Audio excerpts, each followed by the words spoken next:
દાખલો કરો ને, અમારા બાપુ કાંઈ કામ મારા નહીં, બાપુ કેટલાયના એના સાક્ષી અમારે ચતુરભાઈ ભેગા છે. અમે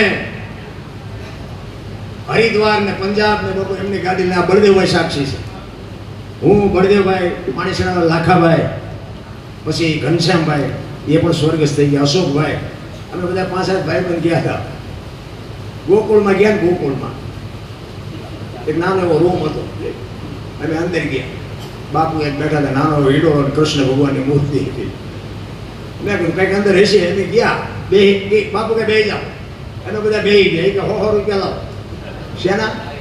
એ કે કાનુડાને હેસકો નાખવાનો. મેં કીધું હવે અમારા 100 રૂપિયા બગડે ને કાનુડાની નીંદર બગડે, ભલે હું તો એ કે નાસ્તિક લાગો. નાસ્તિક છે ને એમાં કાનુડો દ્વારકા આવ્યો, અહીં છે નહીં કાંઈ. કાનુડો બાપુ અહીંયા અમારી ભેગો છે. એટલે વિચાર કરજો બાપુ, દુનિયા રખડીને બેઠો છું, આખી દુનિયામાં દુકાનો નાખીને જ બેઠા છે. ત્યાં રૂપિયા ગણવાના માણા જોવે છે, આપણા જેવા ન જાતા હોત તો અહીંયા બાપુ આ દાડીએ 50 રૂપિયા દાડિયા મળતા હોય.